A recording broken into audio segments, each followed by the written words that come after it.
understand nothing was done for me, so I don't plan on stopping at all. I want this shit forever, mine, ever mine, ever mine. I'm shutting shit down in the mall and telling that girl she the one for me, and I ain't even planning the call. I want this shit forever, mine, ever mine, ever mine. Sup guys, can't hold my tongue here. I'm Ben. Matt isn't here right now. I couldn't be with him for this video in which I'll be recapping week 1 of the NFL season. But I tried to call him up on my computer, Skype, whatever. Tried to connect it with the Bluetooth speaker, but it didn't work. I tried FaceTime. I tried Skyping him on my brother's tablet, so we weren't able to do it. I know I could have used my phone, but that wasn't really an option because that's what I usually record with. I could have done a Google Hangout. Why didn't I do one? It's too late now. He has to go to work apparently, so I'm riding the ship solo, or whatever, leading the ship solo, whatever you want to call it. But I'm excited. A huge week 1. I'll be talking about it, recapping it, looking a little bit ahead to Sunday or Thursday's show, in which we'll have the full podcast, whatever, SoundClouded. First things first, I wasn't able to get the whole act together, post all of the video, whatever, podcast on YouTube and SoundCloud. I'll be better this week. I really want to get all those up for you. Big news here first: Saints cut CJ Spiller, who's been pretty injury prone. I'm a Bills fan. He was good maybe one and a half seasons in Buffalo. Then they got rid of him. He didn't really do anything for the Saints except beat Dallas in overtime. But that's not really an accomplishment because Dallas last year was just awful. I mean, come on. So anyways, I'm going to get started. 5 takeaways from Sunday's action. First, Denver looks to be the favorite in the AFC again. I know there's question marks with Trevor Siemian at quarterback. They still got that defense, even though they lost some players. But Trevor Siemian really impressed me, and I'll talk a little bit more about him later, but at least mention him. But I was impressed with just the poise he showed in the pocket. I mean, he made some pretty accurate throws. He had a few mistakes. He didn't really throw it downfield, but Carolina's a very good defense. I know their corners aren't that great, but still, he scored enough points.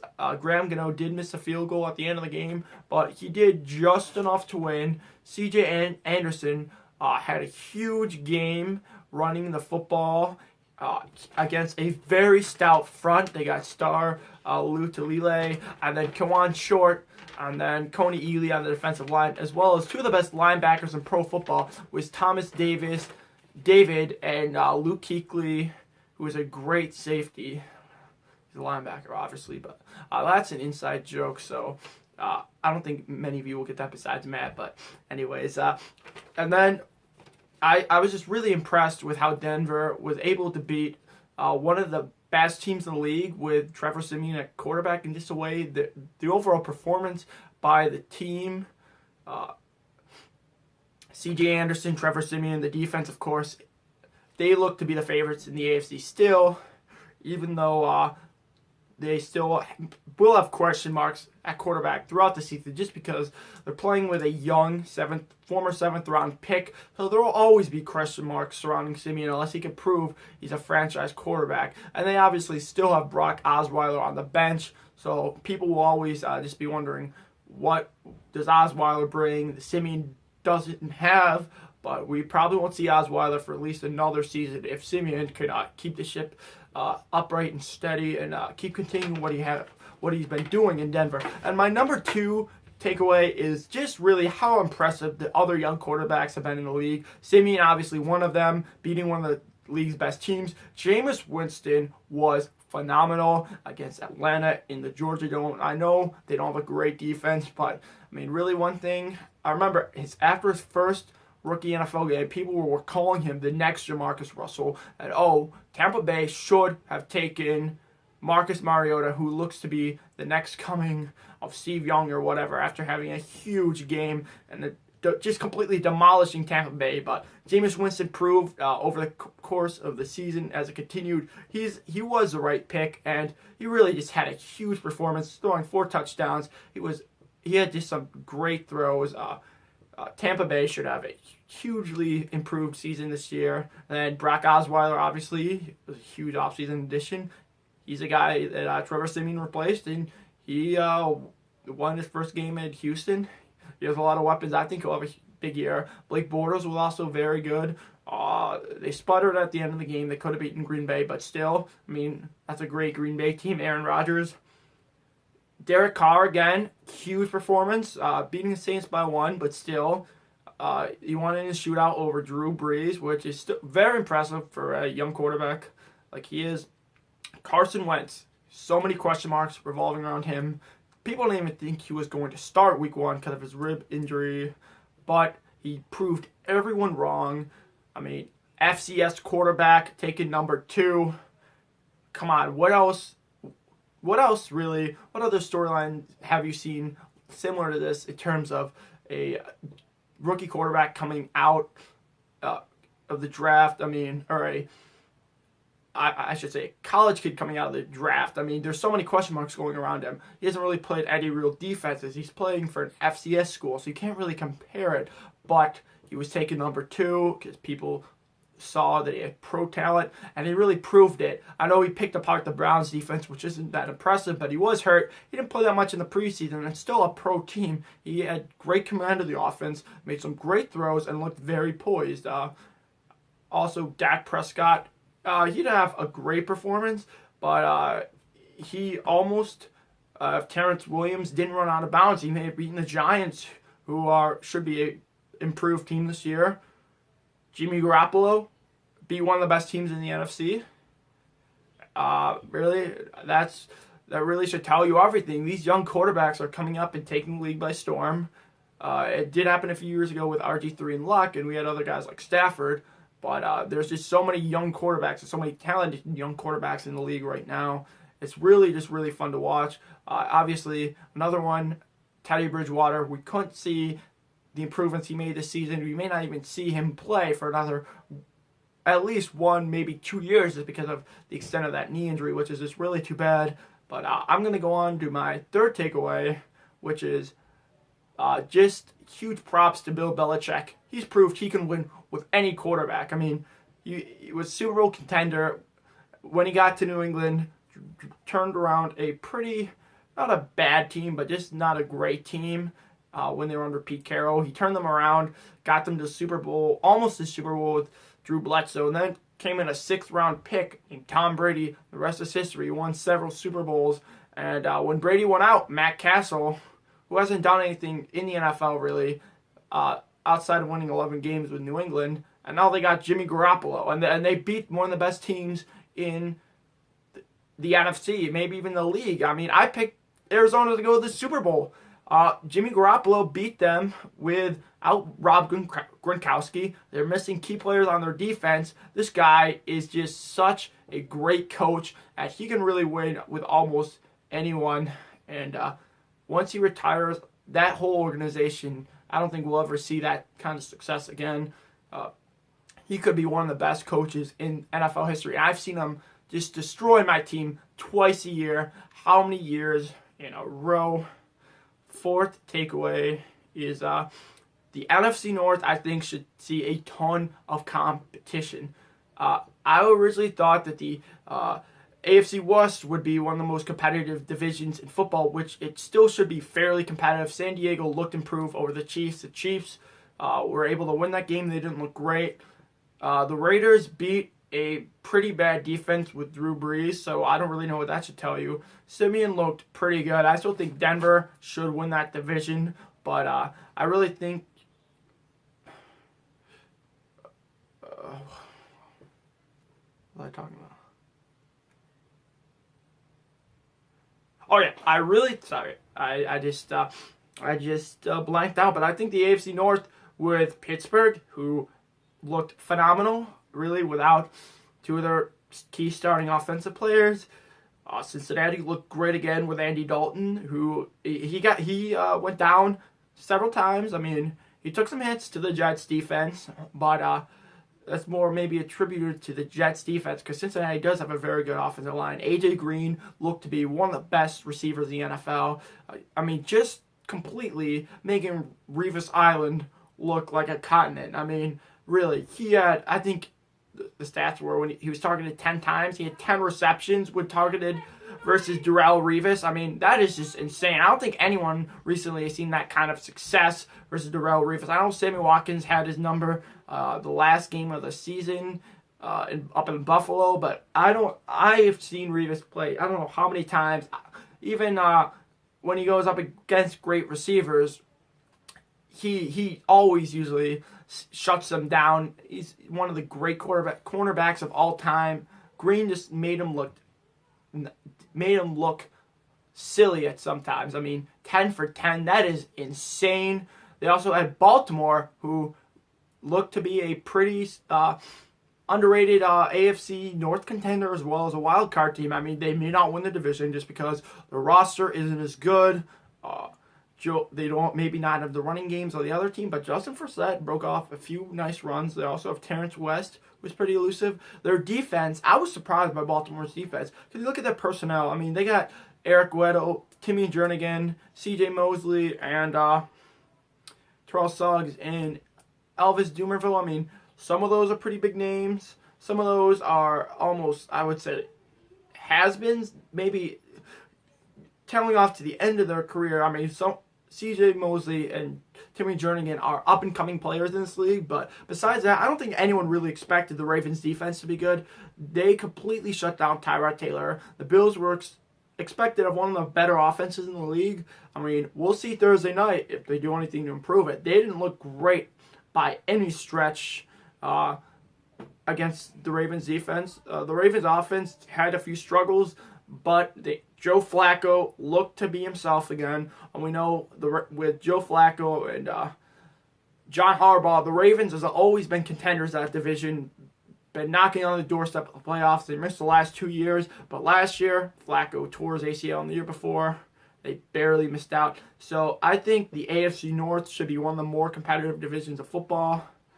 And let's just get into my last takeaway from this week's action, and that is going to be just how bad some of these teams will be this year. I really don't see any hope for these fan bases. I mean, I, as a Bills fan, was down about my team season after we lost by 6 points and a great defensive showing in Baltimore. I don't really think that reflects against the Bills. It doesn't. Tyrod Taylor, Greg Roman, the running game had a few miscues, but to be honest, there's still hope. Their defense was great. They got the pieces. They just need to put things together on offense. I mean, they may not make the playoffs, but at least they'll have entertaining and exciting games. Some of these teams, not so much. St. Louis, LA, not St. Louis. It's difficult at times to remember their names because they just moved. I have to get used to that still. But LA looks to be in for a long season. I know people were saying that about San Francisco, but they beat them by 28 points. Case Keenum is the worst starting quarterback in the league. I don't think there's any way to put it. If Jared Goff can't beat him out, I don't think there's much hope for the rookie quarterback. He is still a rookie, but I mean, I picked up their defensive fantasy. I'm dropping them. Both teams I have them as my defense. They were just awful last night. I mean, 28 points to Blaine Gabbert. I'm not feeling Blaine Gabbert to have a huge season. I mean, he was, 8-27 as a starter. The Rams were 7-9 the season before. I mean, they did better with Nick Foles as their quarterback. They should have kept Foles, to be honest.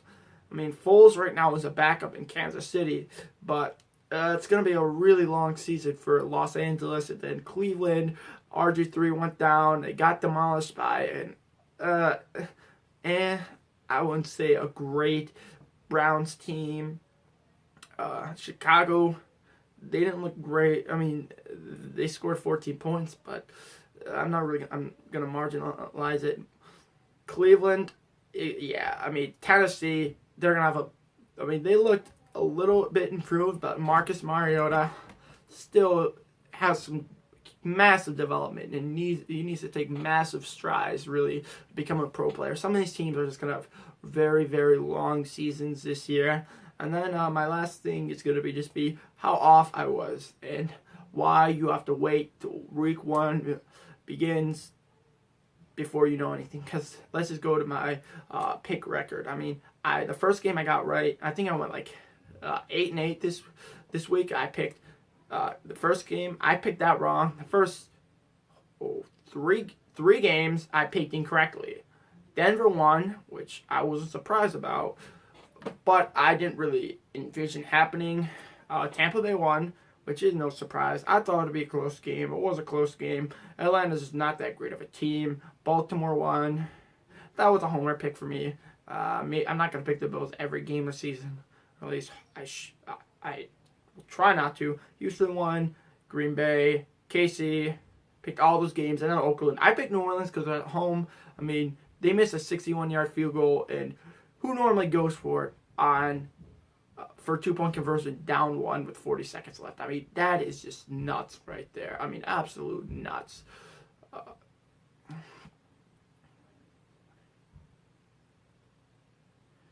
Yeah, I finished 8-8, which isn't great, but I kind of got a little bit of an understanding of how some of these teams are going to pan out. I mean, you cannot go by preseason or the offseason or the previous season just because so much changes in the league. I mean, we've seen teams like Pittsburgh go from Super Bowl contenders to start the season like 0-4 and then finish 8-8. I mean, some of these teams just you can't really tell anything. And my Super Bowl predictions, I picked KC, who struggled to beat a not a great San Diego team, and I also picked Arizona, who lost to Jimmy Garoppolo at home. So that really explains the full story this week. I'm just gonna end this on our power rankings. Hold on, I'm just gonna pull up the Twitter, get to Matt's power rankings. But right now, my number 1 team is Denver. As I stated earlier, they're still the favorites in the AFC, maybe the whole NFL. Number 2 is New England. I know this is hard, but I have to pick New England. Number 3, my number 3 team is Seattle. I know that they didn't have a great performance or a great showing, but they won a majority of their games this year. The way Arizona looked, I think they'll win their division, no problem. Number 4, I'm going to go with Cincinnati. Cincinnati, number 4, because they beat a superior opponent to Pittsburgh, and I think they have a better overall team. And then my number 5 team to round it out is the Packers. The Packers, I'm just going off what happened. I'm just going off what happened this week, not off of what I think will happen, because I think the Packers will drop off here. Mass predictions: Denver 1, New England 2, Pittsburgh 3, Green Bay 4, Cincinnati 5. So we both agreed on the top 2 slots, but the other 3 we kind of disagreed upon. We'll get a more in-depth preview, because again, this was just the recap, and I'm not really talking about Thursday's action and this week, but next week next show, I should say, Thursday. We're gonna look forward to Thursday. We're gonna look forward to Thursday night's game. Preview that. We're also going to look forward to Sunday's and Monday's action, as well as get a little bit of more college football going in. Really mix that into our show. We haven't really done that besides our college football special, which we did. I never uploaded it because I'm lazy. You know what? We'll do talk about a player we love this week, a player we hate. This matchup wise, fantasy stuff. We'll do our game picks, games of the week, and just a preview. It's my game of the week. Yeah, we're number 2 right now in the AP Power Rankings. That should wrap up this video, guys. I know it was a little long, but thank you guys for staying with me. Peace out.